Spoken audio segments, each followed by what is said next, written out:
Hello friends, good morning. मेरा नाम किरण है और आज का हमारा नेक्स्ट टॉपिक है मध्यकालीन भारत का संघर्ष का युग। और ये टाइम पीरियड है 1000 ईस्वी से लेके 1200 ईस्वी तक।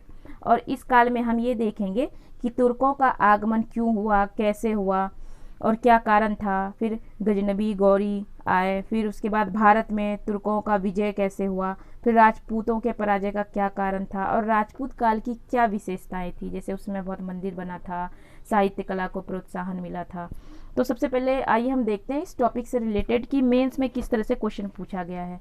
ये बीपीएससी में हिस्ट्री ऑप्शनल का क्वेश्चन है। क्वेश्चन है 12वीं शताब्दी ईस्वी में भारत में मुसलमानों के राज्य की स्थापना किन परिस्थितियों में हुई, विवेचना कीजिए।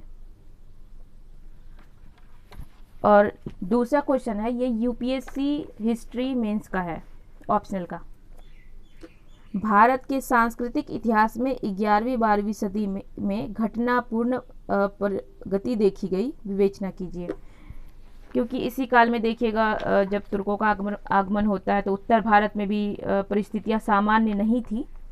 तो इस तरह से क्या क्या घटनाएं हुई। उस समय सामंतवाद था, इसके कारण भारत का समाज भी कमज़ोर था और ज़्यादा सैनिक शक्ति नहीं थी, जो भी थी सामंतों के हाथों में थी और राजा सामंत पे निर्भर होते थे। उसके बाद नेक्स्ट क्वेश्चन एक और देखते हैं। तोरन और चंदावर की लड़ाइयों ने भारत में तुर्की शासन की नींव रखी थी, विस्तार पूर्वक स्पष्ट कीजिए। तो जब भी ऐसे क्वेश्चन को लिखेंगे ना, तो हमेशा जब ये तुर्क आए थे ना, ये मध्य एशिया से आए थे, तो मध्य एशिया से रिलेट करके पढ़ेंगे कि मध्य एशिया में क्या कारण था इनका उदय हुआ, फिर क्या कारण था कि ये यहाँ आए उत्तर भारत, और उत्तर भारत में क्या कारण था कि ये विजयी हो गए। तो इन चीज़ों को जब रिलेट करके पढ़ते हैं ना, तो चीज़ें बहुत दिन तक याद भी रहती है और हम अच्छे से आंसर भी लिख पाते हैं। तो आइए इस चैप्टर का हम फर्स्ट क्वेश्चन देखते हैं। हमारा पहला क्वेश्चन है, शाहनामा के लेखक कौन है? उत्तर है फिरदौसी। हमारा नेक्स्ट क्वेश्चन है, भारत पर किसने 17 बार हमला किया था? उत्तर है महमूद गजनवी ने। तीसरा क्वेश्चन है, गजनवी की मृत्यु कब हुई? उत्तर है 1030 ईस्वी में। नेक्स्ट क्वेश्चन है, महमूद की मृत्यु के बाद मध्य एशिया में किस साम्राज्य की स्थापना हुई? उत्तर सल्जुक साम्राज्य की। नेक्स्ट क्वेश्चन है, सल्जुक साम्राज्य में कौन कौन से क्षेत्र शामिल थे? उत्तर होगा सीरिया, ईरान, ट्रांस ऑक्सियाना क्षेत्र। नेक्स्ट क्वेश्चन है, प्रतिहार राजवंश के पश्चात उत्तर भारत में किस राजवंश का उदय हुआ? उत्तर है राजपूत राजवंश का। नेक्स्ट क्वेश्चन है, राजपूत समाज का आधार क्या होता था? उत्तर होगा कुल या क्लैन। नेक्स्ट क्वेश्चन है, उत्तर भारत में मंदिर निर्माण का चरमोत्कर्ष का काल कब से कब तक माना जाता है? उत्तर 10वीं ईस्वी से 12वीं ईस्वी के मध्य। नेक्स्ट क्वेश्चन है, 10वीं 12वीं ईस्वी के मध्य उत्तर भारत में मंदिर निर्माण की जो शैली अपनाई गई या फिर जो प्रधान शैली बनी, वो क्या कहलाती है? उत्तर है नागर शैली। इससे पहले हम लोगों ने दक्षिण भारत में पढ़ा था, चोल साम्राज्य के टाइम वहाँ पे द्रविड़ शैली हुई थी और यहाँ पे नागर शैली। नेक्स्ट क्वेश्चन है, नागर शैली का मुख्य केंद्र कौन से थे? उत्तर है उत्तर भारत और दक्कन। नेक्स्ट क्वेश्चन है, नागर शैली निर्माण की प्रमुख विशेषता क्या है? उत्तर होगा गर्भगृह एवं उसके ऊपर गुंबदनुमा छत। नेक्स्ट है, गर्भगृह के सामने मंडप का निर्माण। तीसरा है, मंदिर ऊंची 4 दीवारी से घिरा होना। और लास्ट है, बड़े बड़े सिंह द्वार होना। हमारा नेक्स्ट क्वेश्चन है, नागर शैली में निर्मित प्रमुख मंदिर कौन कौन से हैं? उत्तर है खजुराहो का पार्श्वनाथ मंदिर, फिर नेक्स्ट है विश्वनाथ मंदिर, फिर कंदरिया महादेव का मंदिर। हमारा नेक्स्ट क्वेश्चन है, माउंट आबू पर प्रसिद्ध जैन मंदिर का निर्माण किसने करवाया था? उत्तर है वास्तुपाल। नेक्स्ट क्वेश्चन है, किस राजपूत शासक की राजधानी उज्जैन तथा धार संस्कृत विद्या का प्रसिद्ध केंद्र था? उत्तर परमार शासकों का।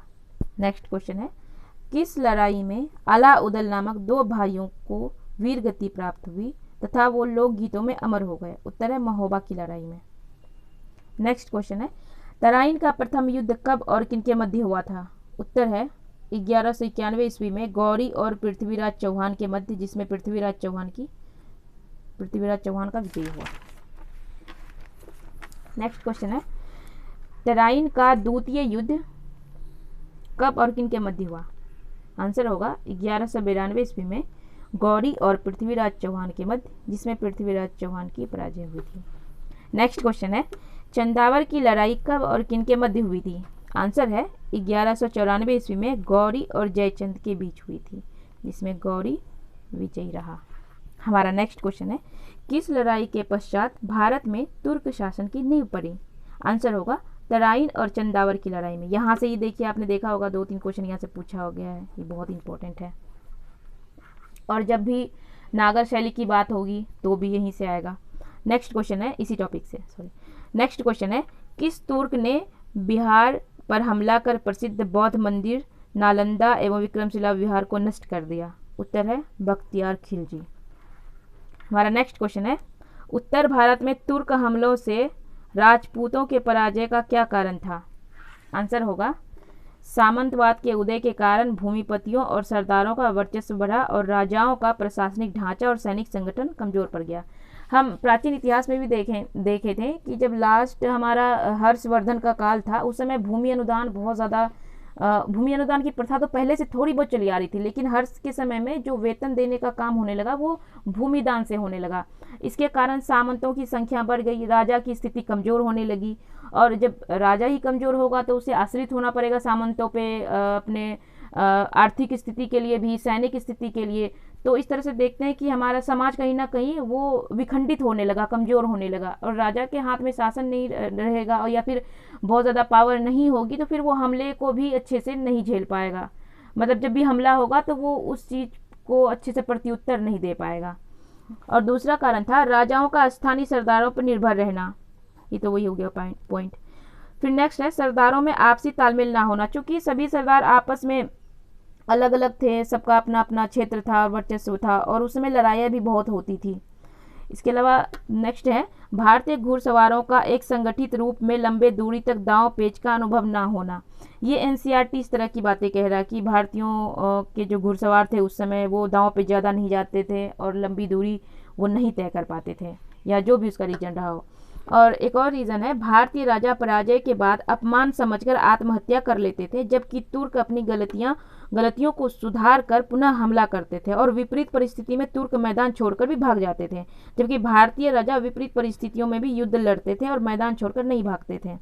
तो हम लोगों ने कई बार देखा कि जब भी युद्ध होता है कहीं ना कहीं वो जीतने के साथ साथ एक माइंड का गेम भी होता है। अब ऐसा नहीं कि अगर हम हार रहे हैं तो बिल्कुल जी जान लगा दे, प्रतिष्ठा के लिए अपनी जान दे दे। तो उस समय यही बातें होती थी कि हम पीठ छोड़कर, मैदान छोड़कर नहीं भागेंगे, जो एक तरह से कहीं ना कहीं हम कह सकते हैं कि एक नकारात्मक रूप भी है। क्योंकि हमें जीतना है तो माइंड और शरीर और अपनी युद्ध पद्धति, जितने भी साम दाम दंड भेद एक कहावत है, तो सारी चीज़ें अपनानी चाहिए थी। तो ये ऐसा रीजन एनसीईआरटी लिखता है कि ये कारण था। और एक और कारण है संगठित शासक ना होना, क्योंकि उस समय शासक मतलब राजा के पास उतनी ज़्यादा शक्ति भी नहीं थी और समाज भी बिखरा हुआ था। और ये था कि जब आप कमज़ोर होते हैं तो कहीं ना कहीं हमले का एक कारण होता है। उत्तर भारत में जैसे देखते हैं कि पाल प्रतिहार राष्ट्रकूट के बाद भी थोड़ा उस समय खाली था उत्तर भारत, उतना ज़्यादा पावरफुल नहीं था, तो एक और रीज़न हो गया। तो ये सभी कारण थे फ्रेंड्स। तो ये थे हमारे टोटल 21 क्वेश्चन। अगर आपको हमारा वीडियो पसंद आता है तो प्लीज़ लाइक, शेयर, सब्सक्राइब और कमेंट करना ना भूलें। और मध्यकालीन भारत का नेक्स्ट टॉपिक हम नेक्स्ट वीडियो में देखेंगे। तब तक आप सेफ रहिए, हैप्पी रहिए, keep signing, keep smiling. Thank you so much. जय हिंद, जय भारत।